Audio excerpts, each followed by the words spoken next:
gets. So well, I'm suspecting out of MarineLorD, you're going to be seeing, you know, the classic spear together with the horseman. That's a pretty decent combo up against what VortiX is running on the French. it can be, but we've got to highlight. You said it that this map used to be very open, but you may have noticed recently, Drongo, the spawns are a bit cursed.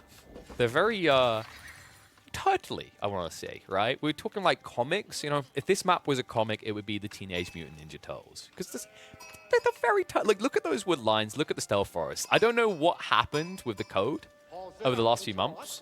Avali said he didn't touch this map, so it wasn't him. But for some reason, a lot of the time, these wood lines, the way they configure, just gives really easily defendable choke points for the assaulted player. Now that you mention it, I have noticed that on this map. It becomes really easy to defend, and often you'll see civilizations like the Rus or the Chinese brought out here. And so like a Barbican or a Kremlin, it just makes it super easy to defend. But I will say, on this spawn, it does seem a little bit harder to get your walls up. That's for sure. Definitely. So Like, I suspect for MarineLorD, like if we have a look at MarineLorD's base, the way that it's positioned at the moment, he's got some great walls that he'll be able to put on the top side of his base. He's got a very open southern western entrance towards the base. So that's going to be hard for him to really get a defense on. There's going to be knights coming through and hitting him pretty hard here. Yeah, but like the question is like, does this work against MLord? Like, you know, I know a lot of players are maybe a bit rustic with their French because no one wants to play them at the moment. But MarineLorD, time and time again, you ask him what his signature civ is, he'll always say the French. He knows it inside and out. Maybe anticipates it. So could VortiX come out of left field?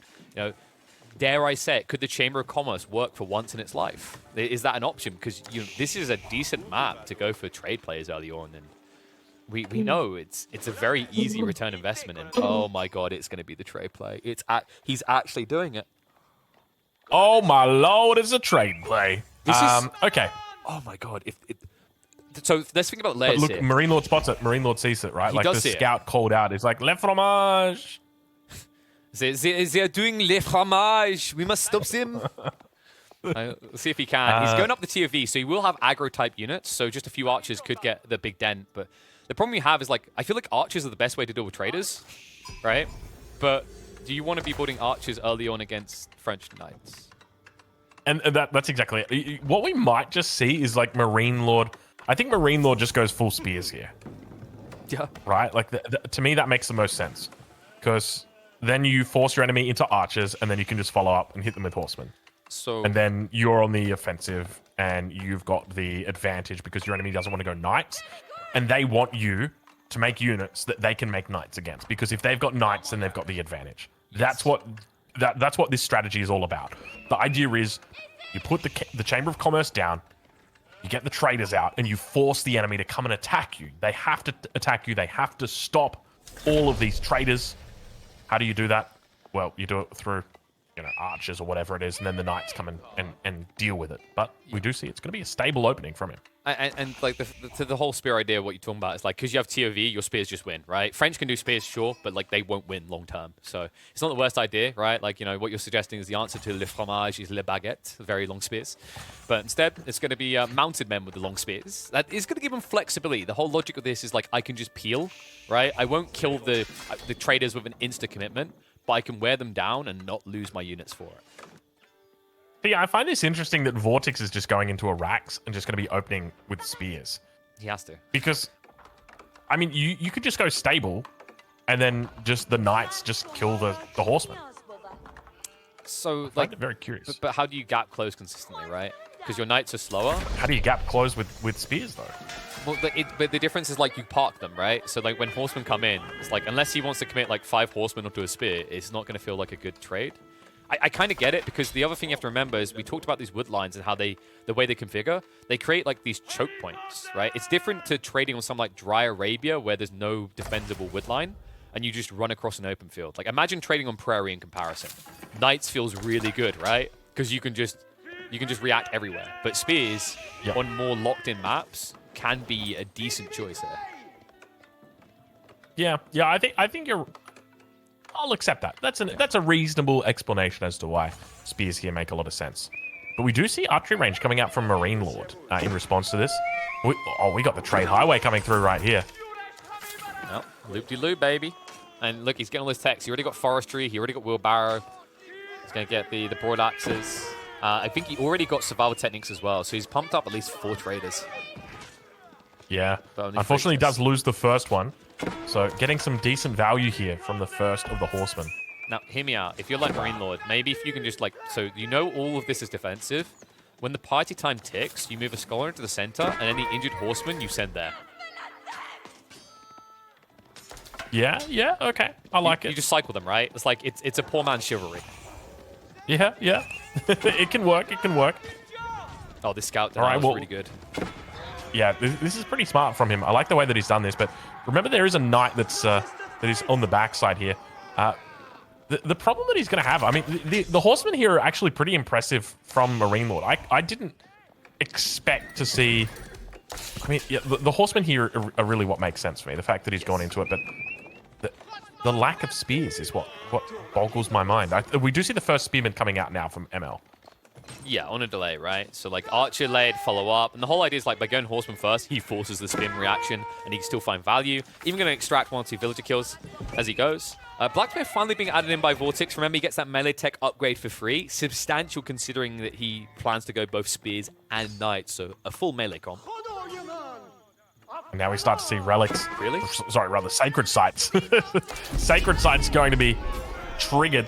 First 2. Central one should be captured. No issues here at all. Second one, however, over on the west side, or east side rather, is contested by a single scout. Shouldn't get east side or west side confused, Drongo. I've learned that from Gang Wars. It's a very dangerous thing to do, my friend. East side, beast side, west side, best side. That way you keep that way you play in both sides. We're not going to go for all the words that rhyme with west, or we're going to go south down the same hole we went down with pit. Instead, moving away from the pit of despair, MarineLorD is going to go on to the flanks. It's going to be a deer gathering over near that sacred site. He understands that VortiX isn't ready to raid. He has to take a central fight. Look at these knights. I tell you, baby, these knights, they hit hard, don't they? They just took out... I mean, he's going to take out 3 archers, 2 horsemen, a spearman, and a scholar. Like, it's incredible how much damage these guys can do. So, yeah, watch out. And this is the one spearman to rule them all. He only just got his second one, so definitely a big delay here, preventing the sacred site for a long time. And just a few archers. I mean, they can snipe him out in small numbers. So MarineLorD, he has to just kind of be patient here. You can't rush this capture. The problem of being patient is that trade. Every moment you're like, I need to wait, you know what's happening behind this. And cool thing from VortiX, you saw that, right? It's not just all gold. Some of the French can do, they can select what they drop off. Yeah, yeah. I think that's the real power of French trade as well, is because once you run out of food, you can say, okay, I'm just going to move the majority of my vills over to gold, and I'm going to change the majority of my traders over to food. And that way you've got yourself more longevity. You don't have to leave the safety of the town center. It's a really effective strategy. I'm just thinking of like the ramifications of this game, right? MarineLorD is on match point.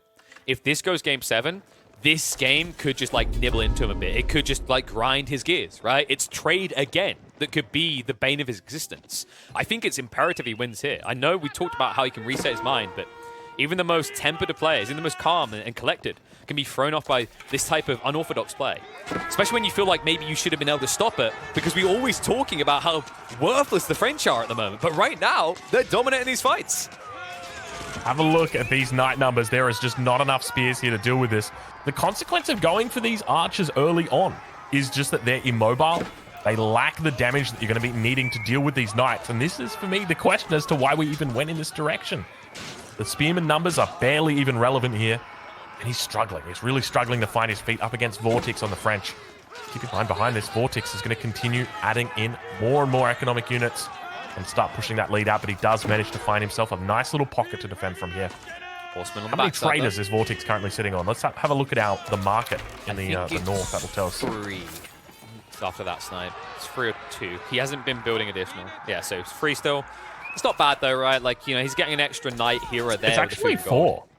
Was it 4? With the free traders. Oh, do they not count the same? Counted differently. There we go. Yeah. As the paid traders. So yeah, if we click on the market in the top corner, that will actually tell us the number. There you go. Of traders that he's got. Yeah, so he 3 built + one 1, raw so as well, right? So that's draining him. Like it's not the same the same ramp up rather that we see out of Mongol trade where you can double produce. It's a little bit slower in that regard. Yeah, well, actually, Mongol trade is a whole different beast because not only do you produce 2 at a time, but you produce them faster as well. And you get paid more over time, right? It escalates better than what the French can do. Correct. And they're also cheaper. It's just another whole We're just going to keep going. Like, I'm just going to drop the scroll list that's going to hit the floor. Like, here's all the benefits. And they also get Yam Network. And they also get 20% stone. And they get 10% wood, 10% gold, 10% food. Sorry, my brain. I can't keep up with this. It's not wrinkled enough. All right. Well, Vortex is looking like he's in an increasingly decent position. Only 1 sacred site is held for the moment for MarineLorD. Ideally, he'd love to be on 2. I think 2 would give him a really decent spot here to challenge this trade. Maybe give him a window towards Castle Age, because for the moment he's going to be spending all of that gold just on his scholars. The annoying part for MarineLorD is like these horsemen. You wish you could just sneak the same amount of archers up here. I feel like archers would kill traders better, but he knows if he sends archers up here, you're up against cavalry.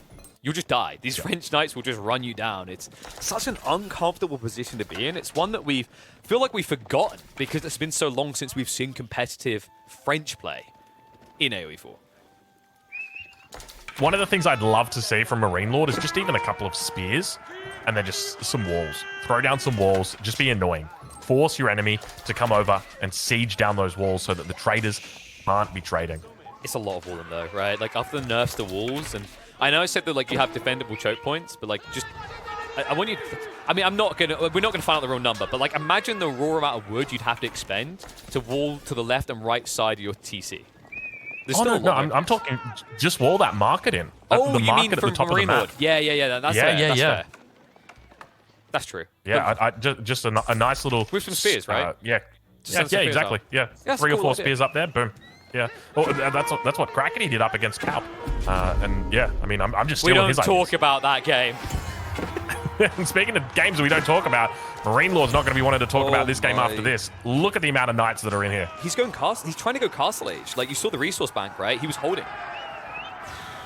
This is dangerous. This is very dangerous. I understand it. Like MLord knows that's his true out here, because the Knight Mask just keeps building, right? VortiX gets to choose when he fights. He's already up to 12. We could easily see him at 20 before 15 minutes at this rate. Exactly. All right, archer numbers continuing to build.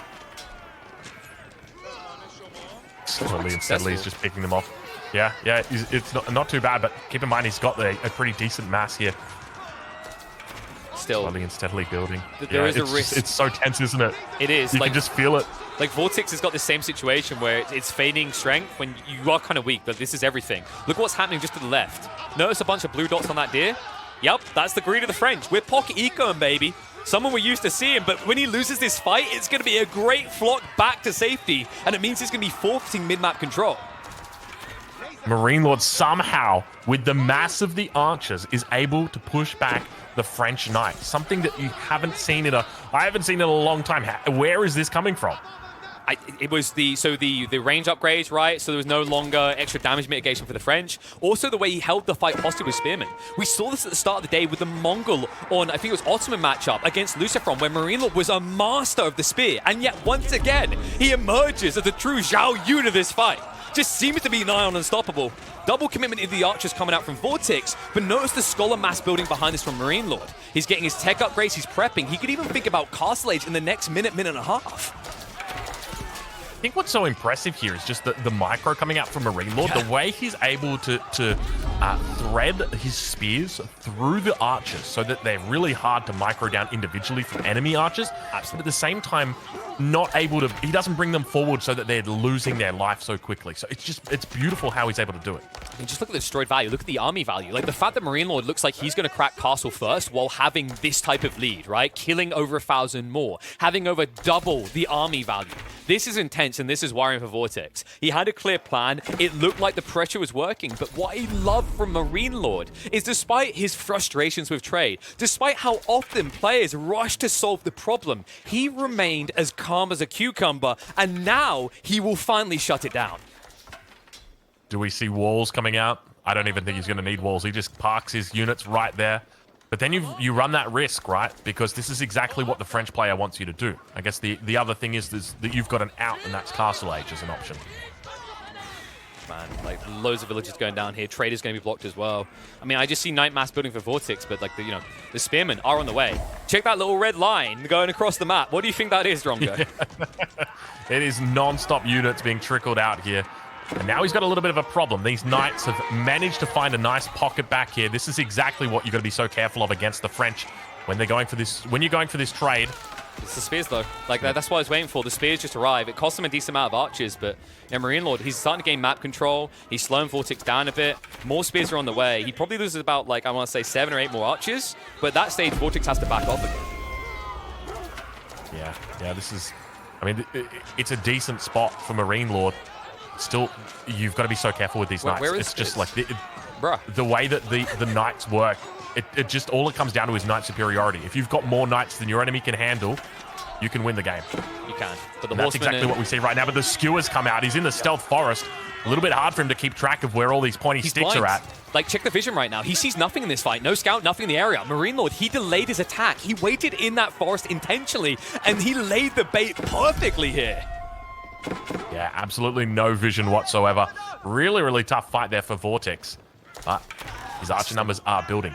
15 archers against 25, but remember, the difference is going to be that Tower of Victory. But, like, who defends them as well, Drongo? Like, these small horseman masses are, like, holding up double the archer count. I'm very worried for Vortex because the trade is no longer there. The pocket eco is no longer there, right? He's having to negotiate. And at this point, it's appeasement. Every time they come to the diplomacy table, he gives a little bit more over to MLord. There it is. The wall comes down and trade says goodnight. MarineLorD solidifies his position on the north side of the map. Begins to take that second sacred site in the center of the map. And he's starting to think about a castle. Horseman spears as well. Just good enough against these small knight raids. More of the knights are going to arrive on the north side. But remember, the only thing Vortex has to torch this down are knights. That is not a solid solution to get through walls. It's going to take him so long to reset and get back trading. Oh my God, look at this. He's trying his best to get this wall up. Is he just committing to it? He needs to commit to it. You just gotta get this wall up. Like this, I think there's too many archers. Like with Micro, MarineLorD can just kill the knights off first. Wow, he's completely blocked out. We can see the trader is idling. Wow. It wants to hand in the resources that it's got, but it can't. It can't get through to that market. Meanwhile, in the middle of the map, Sacred Site is getting neutralized. This game is absolutely insane to the point that it's getting to. But hold on a minute. No. Looks like the archers managed to stay alive, and now all of the traders are going to be going down. These guys have got full loads as well. You got to remember that. Wait, he's even deleted. He's like, so he can get on the inside. He wants to get on the inside. Oh, this is brilliant. So send more knights, bro. Like, yeah, there's not enough archers to kill knights now, but how are you reaching me? And the only other option is like where you trade next to MarineLorD's base, past his sacred site. That's not going to work. And wow, this commitment by Vortex. I said it. He doesn't have torch damage. These villagers have to do it. Wow, and he can't even do it just because of the fact that the archers could just go on the inside and be able to pick off all of those individual villages. Look at the military camp. Wow, it's a huge difference. We might have a good game here. He's up triple the amount. But I mean, I've said that multiple times in this series here. We don't want to call it too early. But at this point, MarineLorD's got all the upgrades that he needs. At the same time, Vortex has picked up every single upgrade he wants as well. So Idle's out here in the middle of the map, but... Drongo, remember though, like, it's not how many times you're wrong, it's the time you're right. So for example, I think it's fair right now to say French remain F tier, we might need some buffs, because Vortex has looked remarkable this series. Trade has looked dominant this series. Yet right now, I can't help but pay attention to how dominant MarineLorD looks. And more archers going to be trickling in as well. Actually, these are the archers that were from the northern market. Yeah, they're done with that. That walled them in. The heroes of the north coming through. Look at the number of archers that are here. 40 archers now for MarineLorD. He's going to be able to pick off these individual knights. Look at the damage that he's putting through on this. Yeah, this is it. This is like, look at the scholars. Like, he's actually reached your typical Delhi play now, right? It's kind of fitting. We haven't seen Delhi French in a while. A long time ago, Delhi became the solution to the French. And although the French may look underwhelming right now, MarineLorD, a Frenchman, is anything but. He will close it out in Game 6. He is your victor of round 2 in Golden League. Absolutely marvelous play there from MarineLorD. Just incredible stuff coming out from him. I've got no idea how he managed to do it. He seemed to have horsemen out on the enemy side of the map, taking out those traders before the traders even got on their trade route. It was just beautifully crafted. The response from him was perfect. Yeah, absolutely amazing plays there. You know, we kind of anticipate that there might be a trade attempt. I have a feeling MarineLorD kind of suspected that as well from VortiX. Like, you question the Horseman opening, but it starts to make sense as the game goes on, right? It's not the strong arm that will instantly shut down the trade, but what I love about MarineLorD is compared to other civs, he understands that the French trade isn't as swarmful right at the beginning. It's not like your Mongol trade. It's not the Abbasid trade wing. It can become a problem, but usually where it becomes a problem is when people react to it too quickly, where they jump the gun and throw everything into one punch that whiffs. All right. Well, speaking of whiffing punches, ladies and gentlemen, KP and I are going to be jumping in for a little bit of an interview. KP, I think it's time we head over and go greet our victor for this stage.